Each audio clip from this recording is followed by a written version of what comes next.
Hey everybody, welcome back to the Nintendo Systems series. This is going to be part 3, and it's all about sockets.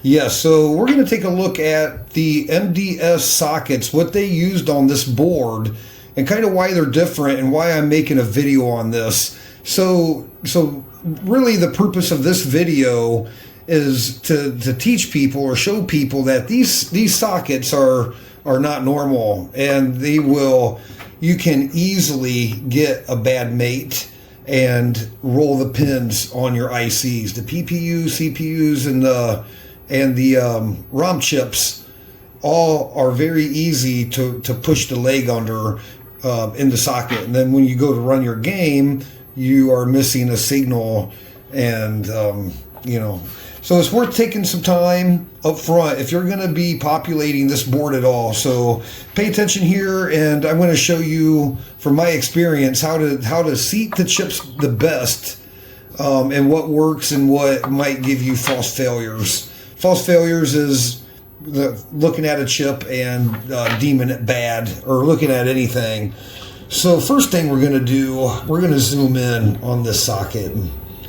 And right off we can see, I'm trying to get it right where I had it before, and we can see that it is a single wipe socket. We're just going to sit right here. This is pretty good. And so we only have contact on one side, so really we're going to be making contact to the outer part of the IC leg. So this part of the leg is going to be only making one contact versus what we're used to in modern games, or what we change out with, versus the dual wipe, which you can see has a contact on each side, and the leg pinches down in there. The leg goes right down in there, and it's pinched and held in place, and it has tension on both sides.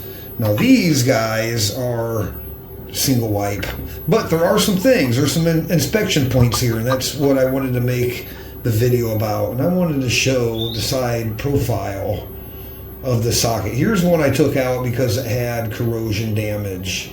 I think this is the corrosion one, yeah, up there. So obviously, you have bad corrosion, you got to replace stuff, but this is a good chance to really look at the socket and see what was going on with them. So this is how they look at the side, and you can see there's nothing helping push in and pinch, and there's a certain way you have to get your ROMs to seat in these. And I think, I'm going to say it now, I think these sockets are pretty good for what they are. So let's look at the reality of what's going on here. So right down, if you can see where the metal meets the plastic, so this side of the plastic is tapered, and it does go down into a tiny little hole that's meant for the leg of your IC. So I think by looking at these, you have to look really close to inspect these. If that is still really tight, like on these, you don't see any gap, maybe just a little tiny gap down in between there, and that to me is acceptable. They're not pushed in. Some of these will be damaged or corroded or just pushed in. But as long as that gap is tiny and all the legs of your IC make it down in there, you will have a good contact. But I've seen some other stuff. So let's talk about how to do what's going on with the leg. So here's one RAM I selected, and you can see on one side the legs are kind of bent out. Let me grab my tweezers. These legs are kind of bent out a little, past 90 degrees, not much, but you can see this side, there's pretty much 90 degrees, and that's a no-go. I've been testing these boards long enough to know if you put that in, there's chances are you're going to have a bad connection, and one of these pins is not going to work, and the whole game will not work. So basically, with these guys, I can just get in here and just give them a little bend with your fingers. You don't even have to really get the pliers out. You want to move it so little. See, I want to get them out, bent out some more there.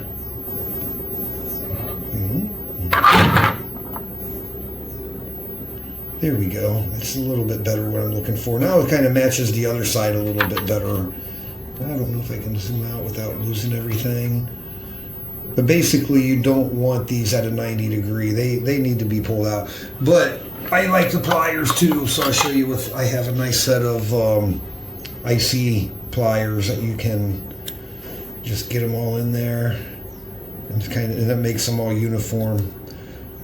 And you can give it a little bit of out because you're going to squeeze them back together. Okay, let's get that other side now. I'm going to bend those out, flip it. I'm going to grab them all, just kind of give it a little bend. Look at it from the notch side.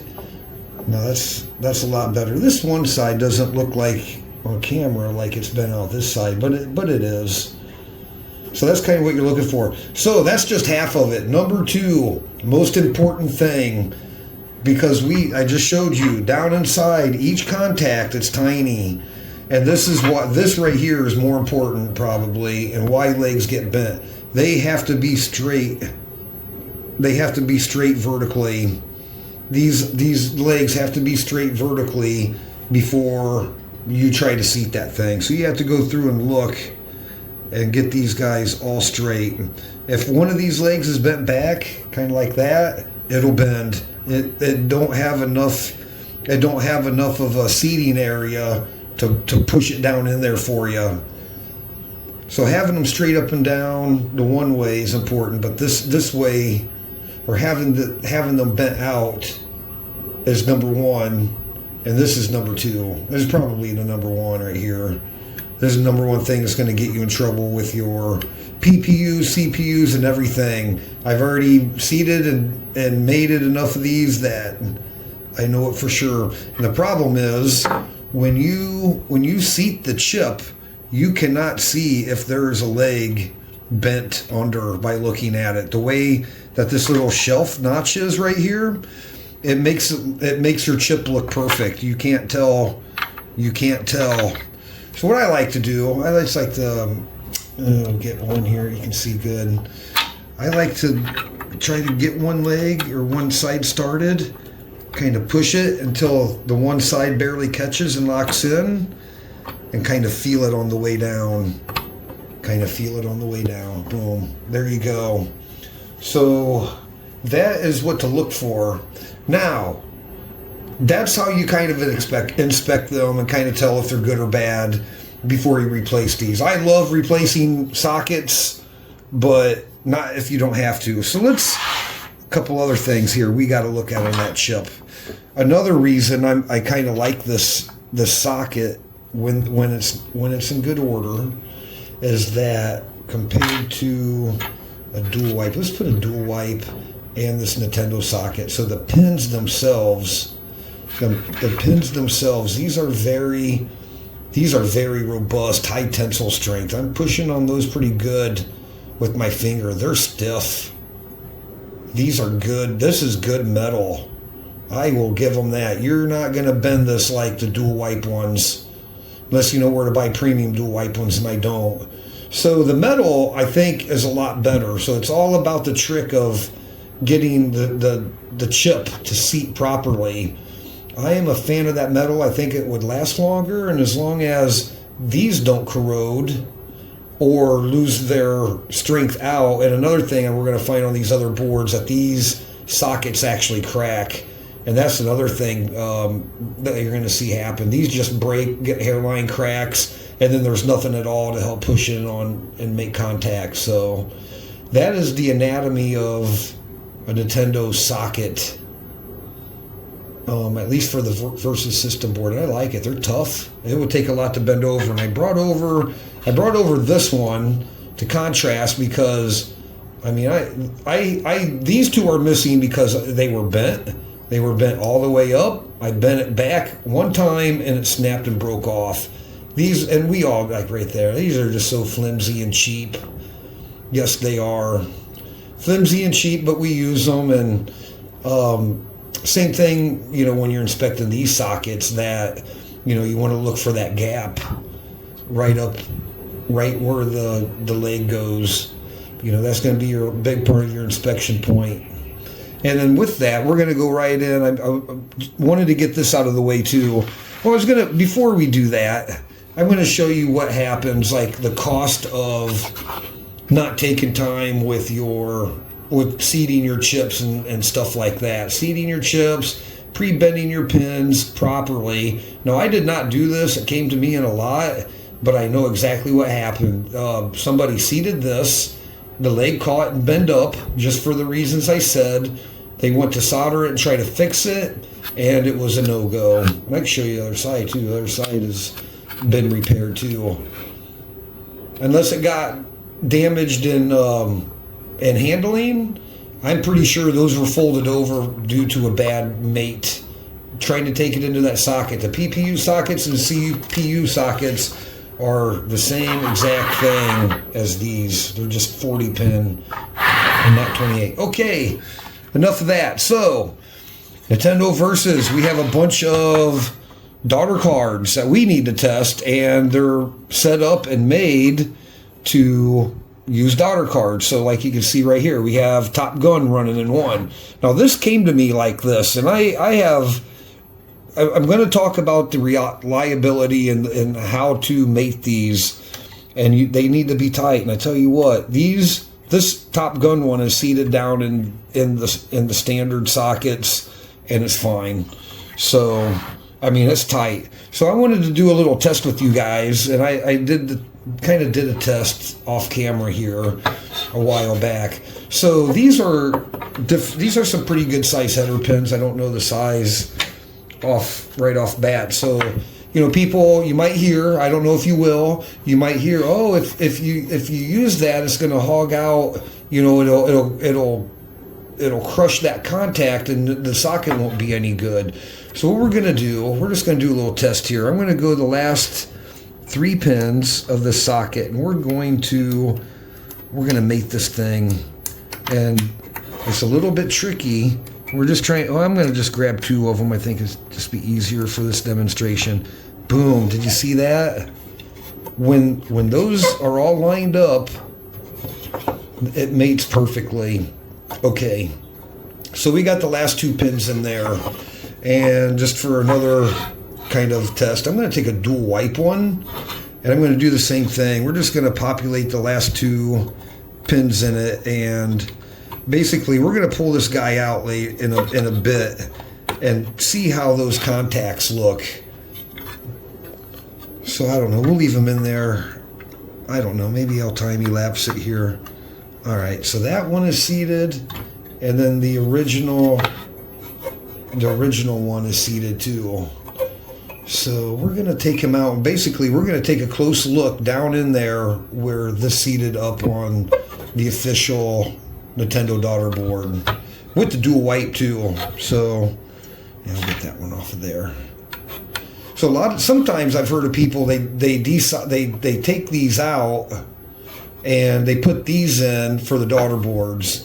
And I think if you have all your pin, for one, all these pins got to be straight, very, very straight as an arrow to get it to mate for one. I feel that if you have a lot of resistance mating this, it's a pin is not lined up right. So I'm going to mate that again for you. You can kind of see how deep that goes. It goes pretty deep actually. So let's mate it again.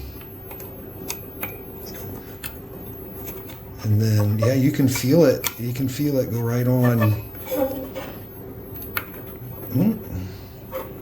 Yep. And there we go. So let's take that dude out. We'll face it towards us, the side that we mated. Yeah, it's gonna be good. Okay, so let's check the clearance tolerances. Let's see if anything has changed too much. Okay. Ooh. Let me try to get that focused.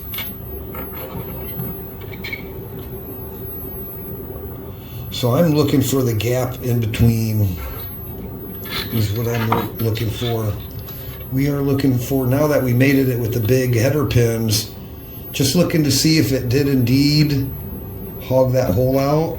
Awful camera work, I apologize.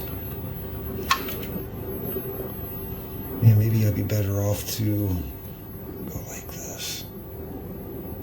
Yeah, you can kind of see the light like that. I don't know. Compared to the third, fourth, and fifth one, they all look about the same. There we go. There's a good angle. So we had those two big header pins in the first two here. Initial thoughts are, you know, they look the same as the other one, so it didn't destroy it or crush it too bad. What about this side? Can we see any better? Yeah, I think it's about the same. I don't see any major differences between these two and the rest of them in the row that we didn't hog out with the big. So same thing with this one. Let's look at this guy. I was hoping to get him down here. We can kind of see. Oh, kind of see like that. So we had him in the first two.